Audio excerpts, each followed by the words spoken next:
마음의 문을 열어주는 부모 자녀의 대화 방법 중에서 오늘은 효과적인 대화 방법을 어떻게 할 수 있는지 그 방법에 대해서 좀 알아보도록 하겠습니다.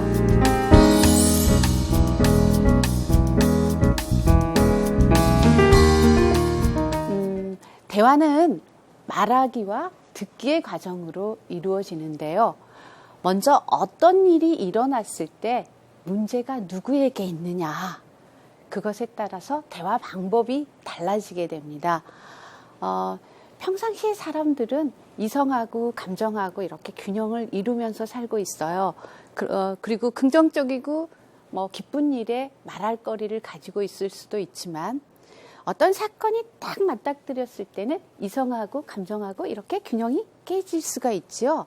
그래서 부정적 감정이 이렇게 올라오면은 마음의 균형이 깨지게 되고 그때는 대화의 기술이 필요하게 됩니다. 그때 마음의 균형이 깨진 사람을 우리는 문제를 소유한 사람이다 또는 대화의 원천을 가진 사람이다라고 말을 합니다. 다시 말씀드리면 여기서 대화의 원천이라 하면은 말할 거리를 가진 사람, 이성과 감정의 균형이 깨진 사람, 그런 사람을 말합니다. 그래서 대화의 원천이 누구에게 있느냐에 따라서 말하는 방법이 달라지게 됩니다. 대화의 원천이 누구에게 있느냐라는 걸 가리는 것은 어떤 일에 대해서 원인이 누구에게 있느냐라는 것을 가리는 게 아니라 어떤 상황이 딱 벌어졌을 때 이 일로 인해서 누가 힘들고 누가 괴롭고 슬프고 피해를 입었는지, 누가 곤란한지 이것들을 가리는 것을 말합니다. 만약 여러분 자녀가 울고 들어왔을 경우에 먼저 어떻게 해야 합니까? 자녀를 위로해 줘야 되지요. 위로해 줘야 되고 자녀 스스로 문제를 해결할 수 있도록 돕는 그런 기술을 사용해야 되지요. 그래서 이 기술이 바로 마음을 헤아려주고 마음을 읽어주는 경청의 기술이라고 합니다. 두 사람 간의 대화에는 반드시 그 원천이 있기 마련입니다. 학교에서 돌아오는 자녀가 뭔가 섭섭한 마음이 있어요. 그래서 그 섭섭한 마음에 대해서 의사 표현을 하게 되는데요. 섭섭한 마음을 말할 거리, 대화의 원천이라고 하고 대화의 원천에 의해서 오늘 아이가 나 오늘 수학 시간에 선생님한테 야단 맞았어요 라고 표현을 합니다. 그러면 부모는 이 아이의 의사 표현을 부모 나름대로 해석한 행동, 그래서 느낌, 추측, 생각, 말 나름 해석을 해서 그것을 돌려주게 되죠. 그래서 예를 들면 다시 뭔가 아이가 섭섭하다 이런 거를 갖고, 그러니까 오늘 어떤 일이 있었는지 이제 섭섭하다라는 게 내 마음 안에 있어요, 원천이. 그럴 때 말로 이제 표현을 해주는 거죠. 나 오늘 수학 시간에 쌤한테 야단 맞았어요. 그러면 엄마가 해석을 하면서 추측을 하기를, 제가 지금 서운한가 보구나. 야단 맞았으니까 서운할 거 아니에요, 그죠? 그러면서 되돌려주는 말이 엄마의 반응이 뭐라 그래요? 저런 서운했겠구나, 친구들 앞에서 창피했겠구나 라는 말들을 되돌려주는 과정을 이야기하는데, 이런 대화의 과정이 딱 한 번만에 끝나는 게 아니라 여러 번 연속적일 경우가 많지요. 그래서 경우에 따라서 근데 어떤 문제가 딱 발생했을 때 엄마들이 모든 문제가 다 자기 문제로 받아들이는 엄마도 있고, 또 모든 문제를 다 자녀 문제로 받아들이는 부모도 있고, 어떤 문제가 와도 별 문제가 아니라고 생각하는 부모도 있을 수 있습니다. 아무튼 저는 오늘 이 일로 인해서 어떤 사건이 맞닥뜨렸을 때 이 일로 인해서 누가 괴롭냔 말이야, 누가 힘드냔 말이야. 그래서 자녀가 힘들고 괴로워하면은 자녀의 마음을 읽어주고, 부모가 힘들고 괴로우면 부모인 엄마인 내 마음을 자녀에게 이야기하고, 둘 다 문제가 생기면 사실은 경우에 따라 우리 그러잖아요. 어떤 사건이 발생하면 니만 열받냐? 나도 열받아. 이렇게 말할 때가 있죠. 둘 다 문제가 발생할 때가 있어요. 그럴 때는 우리가 어느 한쪽도 패배감을 느끼지 않으면서 문제를 해결해 가는 그런 방법이 있습니다. 자, 그럼 대화의 원천이라는 게 말할 거리잖아요. 한마디로 불편한 사람이라고 제가 말씀드렸죠. 그런데 대화의 원천이 누구에게 있는가 한번 가려봅니다. 미용실에 다녀온 정아가 에이, 머리가 이게 뭐야? 너무 짧게 잘렸잖아. 이렇게 말을 합니다. 그러면 누구 문제일까요? 네, 대화의 원천을 가진 사람은 정아가 되죠. 중학교 3학년인 찬호가 수학 문제를 풀다 말고 이렇게 어려운 수학을 왜 풀어야 하는지 모르겠어. 여러분도 경험 있으시죠? 아이, 뭐 수학 못 푼다고 인생 어떻게 되는 것도 아니야. 뭐 이래가면서. 그런데 아무튼 지금 찬호가 어떤 상태예요? 수학 문제가 안 풀려서 답답한 상태입니다. 그러면 누구 문제?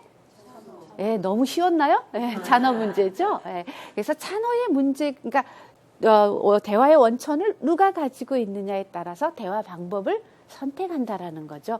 찬호 문제면 우리는 찬호 이야기를 들어줘야 되는 거죠. 아이가 시험을 앞두고 시험 망치게 될까 봐 걱정한다. 그러면 누구 문제예요? 예, 아이 문제죠. 시험 문제. 걱정하는 네 보니까 내가 또 걱정이다.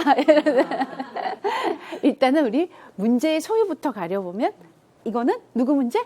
예, 아이 문제죠. 예. 운전 중에 자녀들이 차 안에서 큰 소리로 말하고 장난을 친다? 누구 문제일까요? 예, 부모가 운전에 집중하기 힘이 들죠. 이거는 내 문제, 부모인 내 문제가 되죠. 밤늦게 체육복 다 들고 와가지고 엄마 이거 내일 입어야 되니까 빨아주세요. 자, 그러면 엄마 어떻게 돼요? 지금 빨아주세요. 이럴 때 누구 문제? 엄마 문제. 우리 걱정되죠? 안 마를까 봐 걱정되고 늦게 빨아달라고 하니까 또 뭐가 돼요? 불편하죠. 그래서 이런 대화의 과정에서 정리를 하면 첫째, 대화의 원천을 상대가 가지고 있을 때는 상대방의 의사를 들어줄 것이고, 내가 대화의 원천을 부모인 내가 가지고 있었을 때는 나를 표현할 것이고, 부모와 자녀가 둘 다 문제가 있을 때는 두 사람 간의 문제 해결을 어떻게 할 것인가라는 것들을 해결해 갈 것입니다. 그런데 오늘은 먼저 자녀에게 문제가 있는 경우 자녀를 들어볼 겁니다. 듣는 기술을 사용할 건데요. 저는 듣는 기술에서 가장 중요한 것이, 우리는 보통 들을 때 어떻게 들어요? 내 말을 하기 위해 들어요? 상대방을 이해하려고 들어요? 그래요. 내 기준에서 내 말을 하려고 들죠. 근데 오늘은 우리가 패러다임을 한번 전환해 보겠습니다. 정말 어떻게 하든 상대방, 우리 아이의 이야기를 우리 아이를 이해하는 입장에서 한번 들어보도록 하겠습니다. 자, 듣기의 패러다임 우리 한번 따라 해볼까요? 나는 상대방을 이해하기 위해서 듣겠습니다. 상대방을 이해하기 위해서 한번 들어보도록 합니다. 근데 우리는 보통 듣기를 할 때 무시해서 상대의 이야기를 무시하고 듣는 경우도 굉장히 많다고 합니다. 그리고 또 듣는 척하면서 사실은 안 듣는 경우도 많고요. 그리고 나한테 필요한 정보만 선택적으로 듣는 경우도 굉장히 많아요. 또는 집중적으로 내가 호감이 가는 어떤 거에 집중적으로 그 문제를 탁 캐고 있으면서 들을 경우도 있고.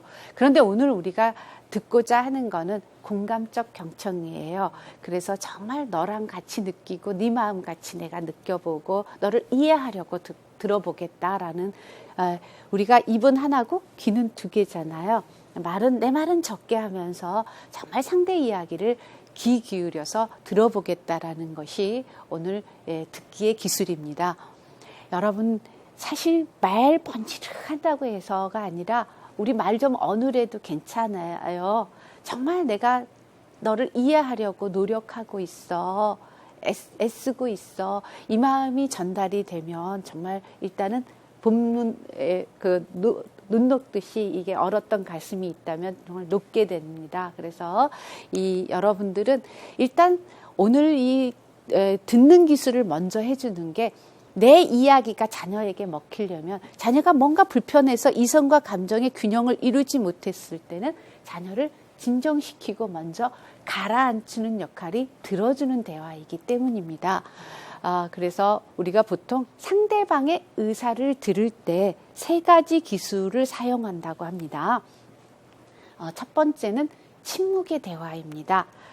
난 이 침묵의 대화는 잘하고 있어 라고 하신 분들도 있을 테고, 선생님 뭐니 해도 침묵이 제일 어려운 것 같아요 라고 하신 분도 계실 겁니다. 이건 내가 아는 기술인데, 이거 모르는 기술 아닌데, 일상에서는 이 침묵이라는 게 사실은 저는 수많은 대화 방법을 하면서 이게 제일 어려운 첫 단추가 이 대화가 아닌가 생각합니다.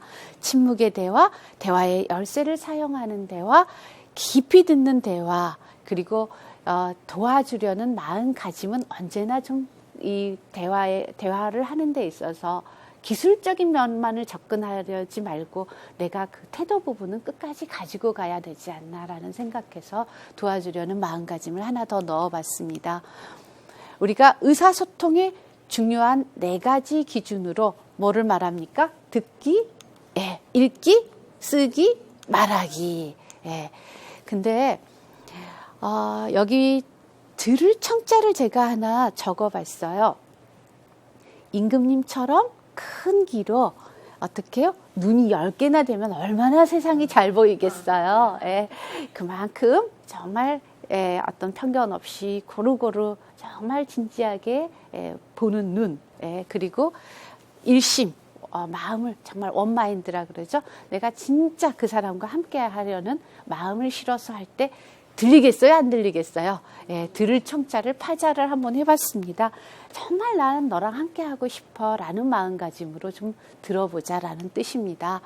그래서 대화를 누군가의 이야기를 들을 때는 내 안경을 먼저 끼워버리면 내가 파란색 안경이면 다 파랗게 보이고 빨간색 안경이면 빨갛게 보이니까 내가 어떤 편견이나 판단이나 어떤 그런 것들을 좀 내려놓으면서 내 안경을 좀 벗고 정말 상대의 마음을 함께하고 헤아려 주려는 그 마음가짐이 먼저 필요하다고 생각합니다. 첫 번째 침묵의 대화라 그러는데 우리 대화의 기술 중에 침묵의 대화. 근데 우리 보통 침묵의 대화 하면은 일단은 뭐부터 닫아줘요? 입을 닫죠. 그런데 입을 닫긴 하는데 상대의 이야기를 듣고 있음을 나타내는 경청이어야 합니다. 입 닫고 이거 다른 데 쳐다보고 이건 아니죠. 상대의 이야기를 듣고 있음을 표시하는 경청의 방법 중에 하나라는 겁니다. 그리고 가만히 있으라는 뜻만의 침묵은 아닙니다. 그래 듣고는 있는데 중간에 약간은 고개도 끄덕거려주고 이런 말도 살짝 넣어주고, 그죠? 허밍이라고 그러죠? 넣어주고, 눈빛도 맞춰주고, 진지하게 듣고 있음을 지금 여러분처럼 나타내주는 그런 의사표시가 침묵의 대화죠. 그리고 말만 잘 들어주는 게 아니라 상대를 일단은 있는 그대로 존중하는 것, 그것을 포함하는 것들을 침묵의 대화라고 합니다.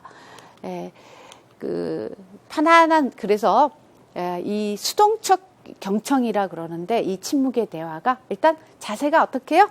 편안해야 돼요. 상대하고 우리 아이하고 편안한 자세로 눈을 맞춰줘야 되죠. 우리 아마 그런 경험들 있으실 거예요. 동사무소 같은데 요즘은 근데 참 많이 좋아졌더라고요. 말씀하세요 하면서 나 쳐다보지도 않고 신문이나 서류 보면서 어떻게 오셨어요? 그럼 말하고 싶지 않을 때 있어요. 왠지 존중받는다는 느낌 안 들 때 있어요. 그래서 이거는 침묵에 대한 첫째 눈 맞춰주고, 그죠? 편안한 자세로 진지한 태도로 고개도 어떻게 해요? 끄덕여주고, 침묵하면서 끝까지 듣는 것으로서 작정하고 들어주는 기술의 하나입니다. 그래서 이거는 사실 비언어적인 것이 굉장히 중요합니다. 우리가 말은 7%고 그 나머지가 온몸으로 말을 한다 있죠. 그래서 비언어적인 게 굉장히 큽니다. 집중하고 눈 맞추고 고개 끄덕여주고 손 맞춰주고 이런 대화들을 침묵의 대화라고 하는데, 사실 그 추상집이라 그러나요?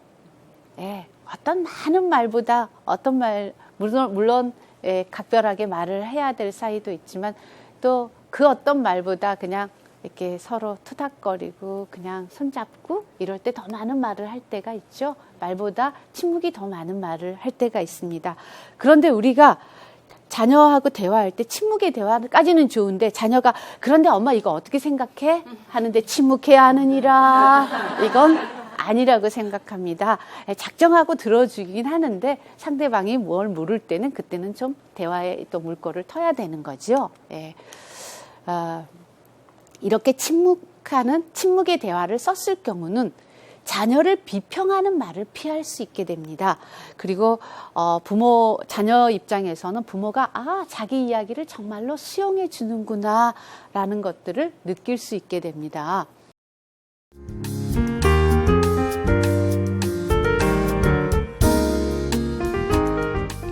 상대방의 의사를 들을 때 두 번째 기술로서 대화의 열쇠를 사용하는 대화입니다. 아마 이것도 대화의 방법이라고 해서 엄청난 게 있을 줄 알았는데 내가 다 아는 거네 하고 느끼실 수 있습니다. 침묵의 대화, 대화의 열쇠를 사용하는 대화.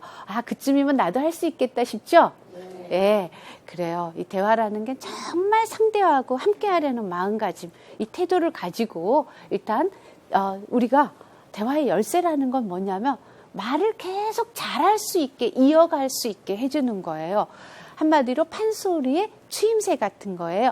얼쑤하고 때로 맞장구도 쳐주고, 그래? 그래서 그 다음에 어떻게 됐는데 궁금해. 우리 이런 이야기, 상대가 이야기할 때 뭔가 맞장구도 쳐주면서 이야기를 잘 들어주는 것을 표시해주면 내가 이야기할 때 한결 부드럽고 편안하고 이야기를 계속하고 싶게 되지요. 예. 그런데 만약에 답답해라, 답답해, 말 좀 해. 아니 그거 시원하게 빨리 말을 해.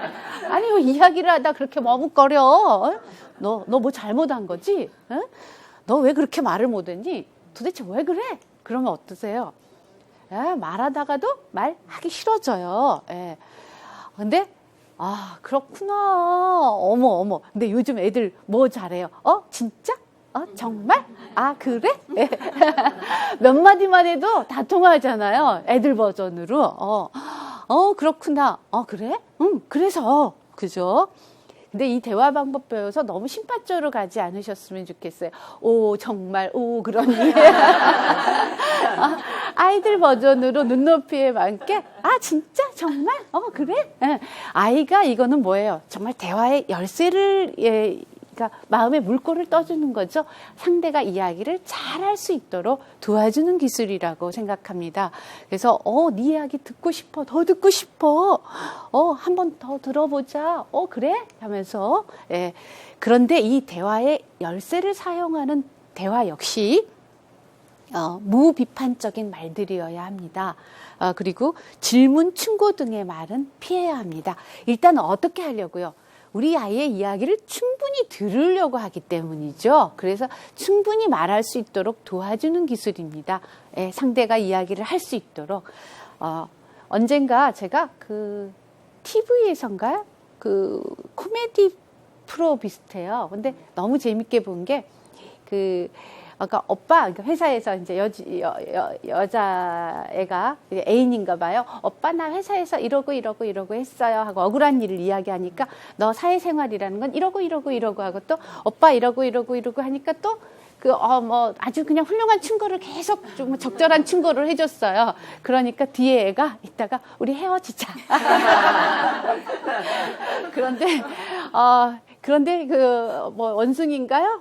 이렇게 꼬리 달랑달랑하고 온 남자가 아무것도 오빠 내가 이러고 힘든 일이 있었어요. 그러니까 또 이러고 그러니까 그냥 쓴 기술이 그러니까 이게 대화가 굳이 어떤 말을 잘해서가 아니라 네가 지금 하는 이야기가 네가 얼마나 답답하고 힘들고 슬프고 괴로우면 나한테 이런 하소연을 하겠니 해서 진심으로 들어주는 거란 말이죠. 그러니까 쓴 기술이 하면서 대화를 이어갈 수 있도록 도와주니까 역시 오빠는 내 맘 알아줘 이러더라고요. 그게 기술이 필요했나요? 네, 큰 기술이 필요한 건 아니지만 근데 우리가 이런 것들이 알고 있지만 놓치고 있는 것들을 다시 한번 가슴으로 옮겨와서 정말 내가 이런 부분들을 상대를 헤아리려고 들어주는지 이런 기술들을 오늘 체크해보는 어떤 그런 자리매김이 되었으면 하겠습니다. 네. 부모가 자녀하고 부모하고 대화하는데 경우에 따라서 굉장히 어렵게 생각하고 뜸을 들이는 경우가 있어요. 그러니까 특히 자녀의 성격이 내향적이거나 아이들의 특성에 따라서도 사실은 이게 참 다릅니다. 부모는 조금 급하고 아이는 약간 더 느리고 내향적일 때 우리는 보통 말해 하고 또 다시 이야기하겠다고 해서 강압적이 되는데 그러면 아마 이런 식으로 하면 기가 질려서 자녀 겁난다 그러죠. 질려서 더 입을 다물게 될 겁니다. 그래서 여러분들은 대화의 열쇠라는 건 결국 자녀가 마음의 문을 열고 따고 들어와서 정말 함께 부모와 소통을 할 수 있도록 할 수 있게 마련해 주는 거 그런 게 바로 대화의 열쇠이기 때문에 아까 제가 무비판적이어야 한다. 질문, 충고 등은 피해라 라는 걸 다시 한번 말씀드립니다.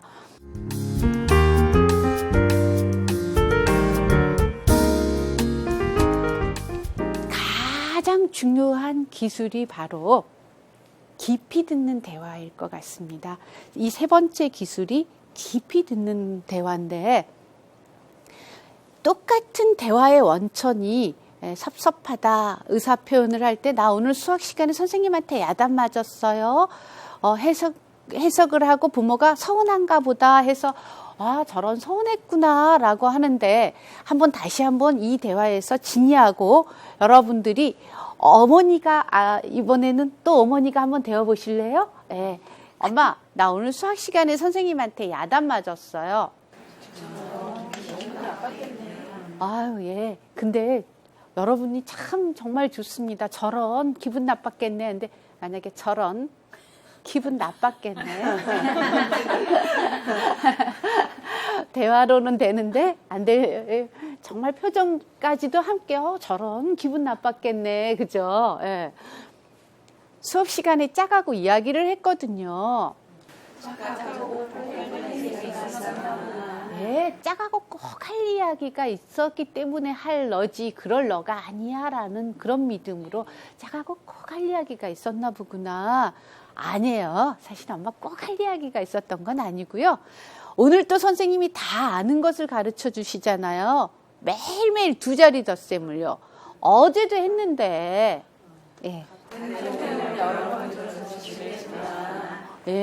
그런데요. 엄마 나만 떠든 건 아니거든요. 철호도 짝하고 이야기하고 석호도 장난했는데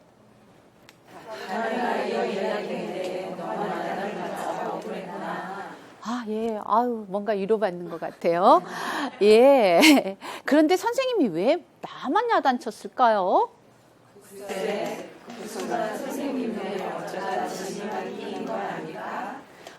그런가? 맞아요. 나만 미워하시는 건 아닐 거예요. 내일은 또 같은 것을 하더라도 열심히 할래요. 이게 지금 깊이 들어줌으로 해서 자녀의 마음을 헤아려줌으로 해서 지금 문제를 누가 해결해 가고 있어요? 부모가 어떤 문제 해결을 제시해 준 게 아니라 자녀가 스스로의 문제를 해결해 가게 됩니다. 그래서 우리는 대화의 원천이라 하면은 이렇게 주고받고의 여러 과정을 이야기하는데 여기서 대화의 원천은 누구예요? 진이죠. 야단 맞고 왔으니까 진이가 불편하단 말이에요. 그리고 엄마는 해결책을 찾아준 게 아니라 서운했겠구나, 불편했겠구나 하고 추측해 줬잖아요. 아이가 어떤 말을 했을 때 기분 나빴겠네, 지루했겠네, 억울했구나 하고 마음을 정말 어떤 것인지는 우리 딱 맞출 수는 없어요. 추측해 줬단 말이에요. 그래서 저는 이 마음 읽기 기술은 문제 해결의 기술이 아니라고 생각합니다. 어떤 사건이 일어났을 때 감정과 이성이 균형을 이루지 못하고 합리적 사고를 그렇게 되면은 균형을 이루지 못하면 합리적 사고를 할 수 있는 공간 자체가 줄어들게 됩니다. 그래서 우리가 자녀의 감정의 물꼬를 빼줌으로 인해서 스스로 문제를 해결할 수 있도록 합리적이고 객관적인 사고 능력을 스스로가 키워갈 수 있도록 도와주는 방법이 또한 먼저 들어주는 기술이 아닌가 생각합니다. 근데 우리는 바로 어떤 문제가 발생을 하면 아이를 좀 어떻게 꼬셔서 이 문제를 좀 다 해결을 해볼까?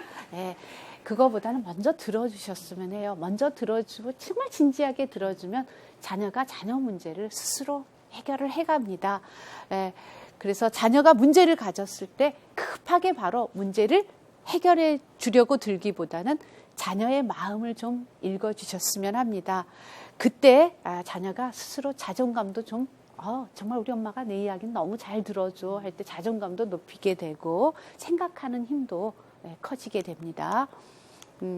자, 그런데 깊이 듣는 대화, 이걸 바로 아까 대화의 열쇠를 사용하는 대화와 침묵의 대화는 소극적 경청입니다. 똑같은 경청이지만 그런데 깊이 듣는 대화라는 건 적극적 경청이라고 해요. 그러니까 내 마음 안에 있는 어떤 정말 이 깊은 이 마음속에 억울하고 슬프고 힘들고 이거를 꺼내서 주는 거. 네가 이런 마음이란 말이지 하고 알아주는 건데 이때는 아까도 편안하게 정말 경청이 필요하지만 특히 주의해야 될 게 깊이 들어줄 때는 상대방의 억양, 어조, 목소리, 신체 언어를 잘 관찰해야 합니다. 그리고 제가 지금 뭘 원할까? 뭐가 충족이 덜 돼서 그럴까? 해서 욕구를 추측해서 말하고 돌려주는 겁니다. 이게 깊이 듣는 대화라는 건 결국 상대방의 마음속에 있는 어떤 것을 정말 꺼내줘서 내가 깊이 헤아려 주는 것을 말합니다. 너가 그 정도로 그러니까 억울했고 그 정도로 힘들었고 그 정도로 슬펐고 그랬구나. 네가 그렇단 말이지 하는 거를 읽어주는 것을 말합니다. 깊이 듣는 대화는 결국은 내가 문제가 아니라 누가 문제가 생겼을 때 상대방이 문제가 생겼을 때 하는 대화입니다. 말이 생각이 안 나면은 여러분들 공연히 방해되는 말을 하지 않으셨으면 좋겠어요. 말이 어떨 때 보면 생각 안 날 때 있잖아요. 그래서 우리가 생각이 전혀 안 나면 침묵의 대화 또는 대화 열쇠를 사용하는 대화, 그 다음에 그렇구나. 아까 하듯이 뭐만 잘해줘도 그래. 그래요. 제가 그것만 잘해줘도 괜찮을 것 같습니다. 그러니까 문제 해결이 딱 잘 안 되더라도 상대방이 내 마음을 헤아려 주려고 저렇게 노력하고 있구나. 이해하려고 노력하고 있구나만 돼도 감정이 가라앉게 됩니다.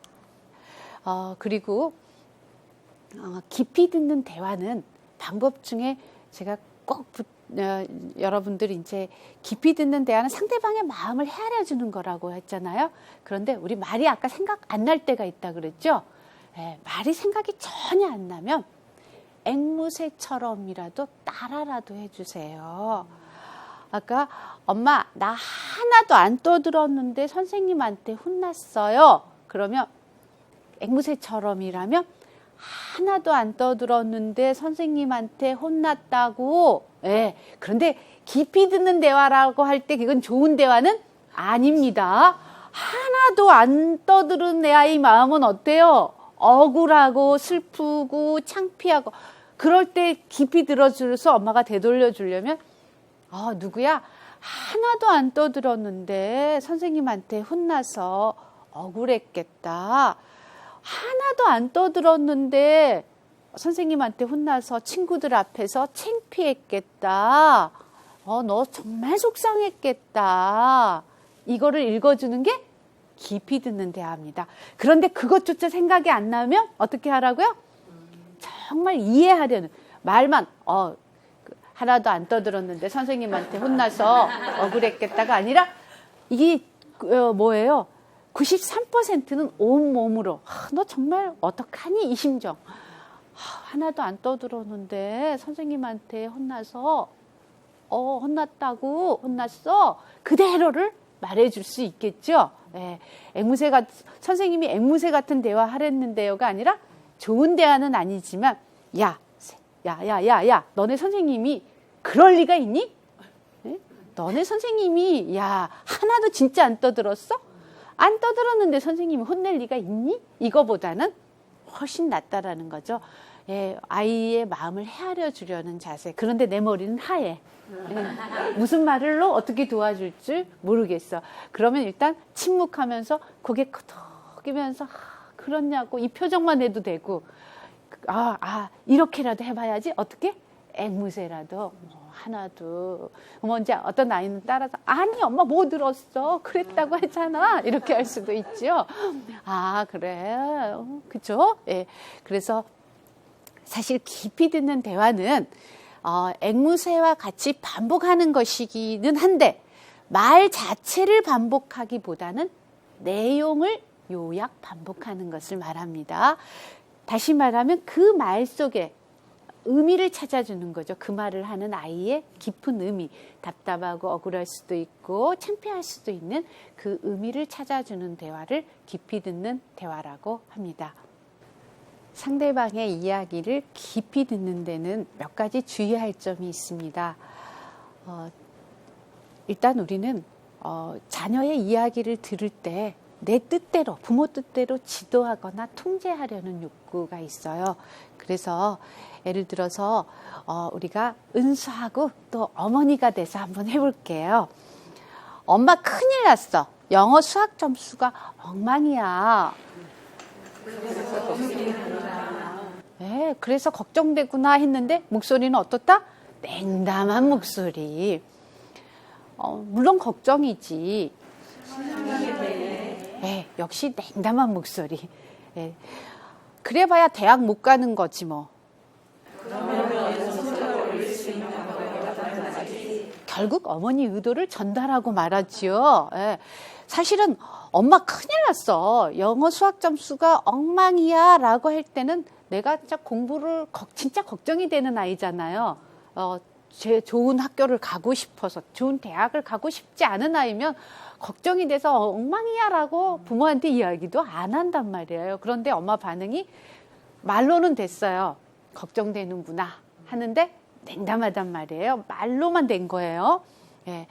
뭐 그래봐야 대학을 못 가는 거지 뭐 했더니 그럼 너는 성적을 올릴 수 있는 방법이 없단 말이지 하고 어머니 의도를 전달하고 말았어요. 그럼 공부 더 열심히 하란 말이야? 그러면서 자녀는 부모의 의사를 금방 알아차려 버렸어요. 그러니까 결국은 자녀를 부모의 해결책, 부모가 원하는 방향으로 끌고 가는 거죠.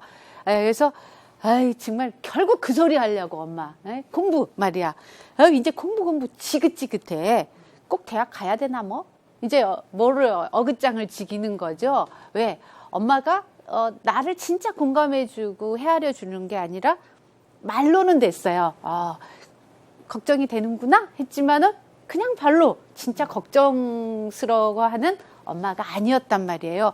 결국 부모 입장에서는 자녀의 최선을 인정해주지 않았던 거라고 생각해요. 저는 사실은 이 공부를 하면서 저에게 왔던 가장 큰 변화 중에 하나는 내 마음에 다 들어서 남편이나 아이가 다 내 마음에 들어서가 아니라 내 아이가 말하는 최선, 우리 남편이 말하는 최선을 좀 인정해 주게 되더라고요. 저 사람은 저 사람 나름의 무엇이겠다? 최선이겠다. 누군들 자기 인생 망치고 싶은 사람은 없는 것 같아요. 그냥 내 마음에 안 들 뿐이지 내 마음에 조금 충족이 덜 될 때도 있잖아요. 우리 솔직히. 그렇지만 자신으로서는 최선이었을 것 같다라는 생각. 근데 그 최선을 인정하고 나니까 내가 좀 마음에 여유가 생기더라고요. 바라봐 주는데. 그래서 이 아이가 내가 정말 이 부모 같은 경우는 대화의 방법은 됐어요. 글로 썼을 때 방법은 됐지만 내가 우리 자녀를 바퀴를 쥐고 뜻대로 통제하거나 조정하려고 들었단 말이에요. 그러니까 그 의도를 금방 알아차리고 제대로 된 대화가 이루어질 수가 없게 됐습니다. 그리고 두 번째로 대화의 문을 열어주고 다시 닫지 말자. 예를 들면 자, 여러분이 민수 어머니, 민수가 한번 되어봅니다. 제가 어머니입니다. 예. 오늘 언짢은 일이 있었나 보다. 저런, 그래서 기분이 상했나 보구나.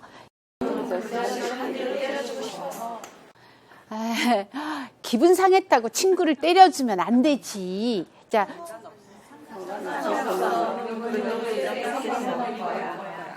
민수야, 친구와 싸우는 것은 결코 좋은 해결 방법이 아니야. 그러지 말고 철수한테 가서 싸우지 말고 잘 놀자고 말해봐. 예. 자, 이게 뭐가 잘못됐고, 잘된 것 같죠? 예, 뭐가 잘못됐어요? 그러니까 오늘 언짢은 일이 있었나 보구나 하고 철수를 마음을 탁 헤아려줬어요. 그것까진 잘 됐죠? 예. 밀었으니까, 밀었어 할 때, 아우, 그래, 기분이 그래서 상했구나까지도 너무 잘 됐는데, 딱 뭐에 걸리기 시작했어, 이 도덕적인 엄마가. 그 자식 한 대 때려주고 싶어. 더 이야기를 들어줘야죠. 근데 뭐부터 나가버렸어? 섣불리 평가부터. 그러면 안 되지 하고, 정말 이게 충분히 민수가 정말 이야기를 충분히 부모한테 하고 그 정리를 해나갈 때까지 기다려주는 게 아니라 바로 누구 아군이 되어버렸어요. 민수 엄마가 아니라 철수 엄마가 되어버린 거죠. 그래서 이거를 하지 말라는 게 아니에요. 우리 정말 누구야, 민수야, 어떤 경우든 폭력은 엄마는 함부로 쓰는 게 아니야 라는 거는 이야기해 주어야 합니다. 그러나 우리 사랑할 때와 가르칠 때 구분했잖아요. 지금 민수는 어떤 상태예요? 철수한테 한 대 맞아서 철수가 밀어서 지금 기분이 안 좋은 상태로 들어온 때 이러면 되고 이러면 안 되고 하는 평가부터 했기 때문에 내가 바보야? 하고 나가는 거죠. 나의 마음을 충분히 헤아려 주고 그 다음에 누구야? 그렇게 화가 난다고 해서 함부로 폭력을 쓰는 건 아니라고 생각해. 편안할 때 이야기해주면 그렇게 살아야 하는구나 라는 가치관이 들어오는데 내 아군이 좀 됐으면 좋겠어요. 그죠? 우리가 자녀라면은 누구 엄마면 좋겠어요? 진짜 내 편, 내 엄마. 근데 수시로 우리는 친구 엄마가 되어버리죠. 그리고 앵무새처럼 말을 되받기만 하지 말자. 아까 우리 이럴 때가 있어요. 예를 들어서 제가 재민입니다. 엄마는 왜 맨날 수민이만 예뻐하고 나만 미워해? 자, 여러분이 한번 대보세요. 엄마가 맨날 수민이만 예뻐하고 나만 미워한다고? 그래. 자, 똑같은 재민입니다. 엄마는 왜 맨날 수민이만 예뻐하고 나는 미워해?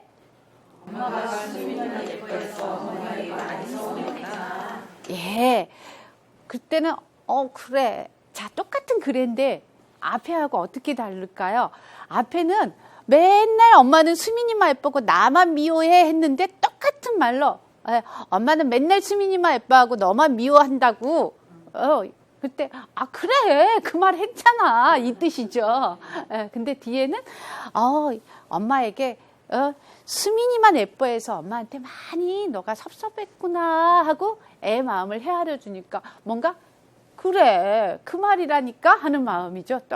그래서 우리가 앵무새처럼 말을 되받기만 하지 말고 그 말 속에 의미를 정말 되찾아 주는 것이 더 좋은 대화라는 거죠. 그리고 정말 중요한 게 세상에서 제일 따뜻한 감이 무슨 감? 공감. 공감적 이해를 하면서 듣도록 하자. 아빠, 나 바다에 들어가기가 싫어. 파도가 무서워요. 자. 너무 깊지? 아빠 난 무서워 죽겠어.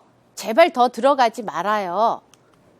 자, 똑같은 아버지인데 파도가 무서워서 물에 들어가고 싶지 않구나 할 때 딸이 네, 아빠. 끌려갈까 무서워요.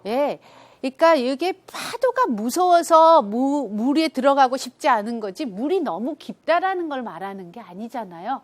그래서 우리가 공감적 이해를 하면서 듣는 것이 중요한 겁니다.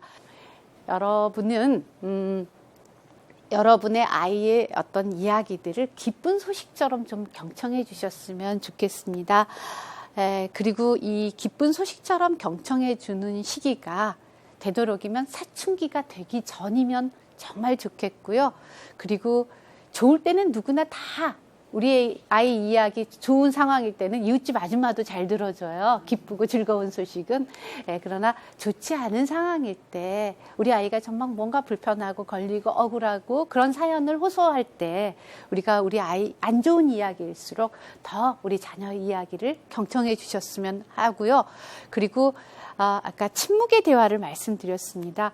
중간에 나서지 말라는 뜻의 침묵입니다. 작정하고 들어주는 겁니다. 그래서 여러분들이 자녀의 이야기를 들을 때 중간에 자르거나 중간에 끼어들지 말고 마저 들었으면 좋겠고요.